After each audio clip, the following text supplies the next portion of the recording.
Saudara, pengawasan moda transportasi darat akan jadi fokus utama selama pemberlakuan PPKM level 3 saat libur Natal dan Tahun Baru.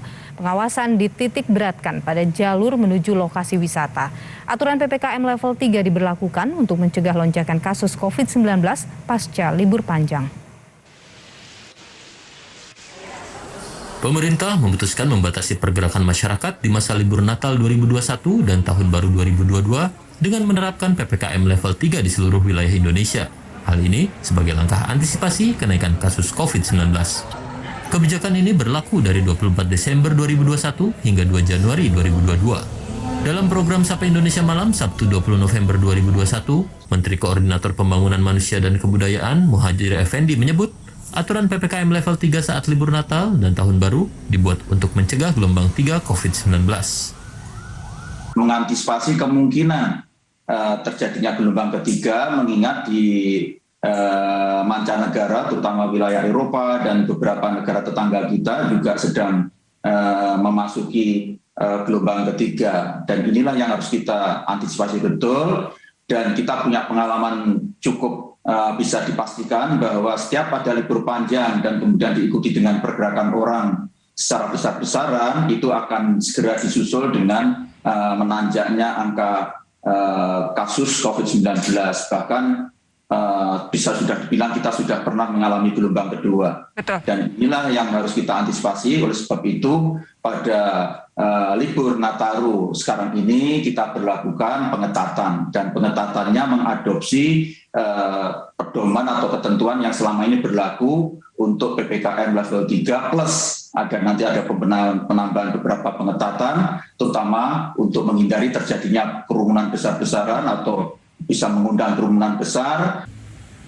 Sementara Menteri Perhubungan Budi Karya Sumadi menyatakan, pengawasan moda transportasi darat akan jadi fokus utama selama pemberlakuan PPKM level 3 saat libur Natal dan Tahun Baru.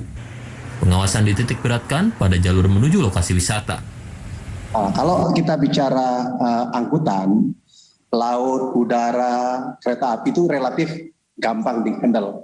Karena setiap perjalanan mereka harus melakukan antigen. Tetapi yang di darat ini karena menyebar, maka yang seperti yang disampaikan oleh Pak Menteri Menko tadi, maka kita akan konsentrasi di beberapa tempat, khususnya di tempat rekreasi, ya. Nah, peran dari TNI Polri sangat penting dan juga pemerintah daerah. Juru bicara Satgas Penanganan COVID-19, Wiku Adhisa Smito menyebut, ada sejumlah strategi terkait kebijakan pembatasan kegiatan masyarakat ketika diberlakukan PPKM level 3 saat libur Natal dan Tahun Baru. Salah satunya, melarang cuti bagi ASN, TNI Polri, dan karyawan BUMN maupun swasta selama libur akhir tahun.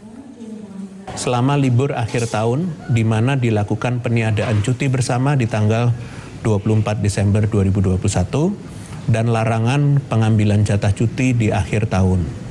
Hal ini semata-mata dilakukan untuk meminimalisir pergerakan masyarakat yang tidak mendesak. Kemenpan RB menegaskan, PNS yang melanggar aturan ini akan menerima sanksi mulai dari pemotongan tunjangan kerja hingga pemecatan. Kalau misalnya melanggar pakai pelanggaran disiplin, tergantung levelnya. Masih sama, kalau untuk pelanggaran, kita punya aturan tentang penegakan disiplinnya. Kata Asisten Deputi Koordinasi Pelaksanaan Kebijakan Kemenpan RB Muhammad Aferons, seperti kami kutip dari detik.com. Sementara, Dewan Pakar Ikatan Ahli Kesehatan Masyarakat Indonesia Hermawan Saputra meminta pemerintah pusat dan daerah meningkatkan kembali upaya 3M, khususnya menjaga jarak yang mulai diabaikan masyarakat, untuk mencegah peningkatan kasus setelah libur panjang.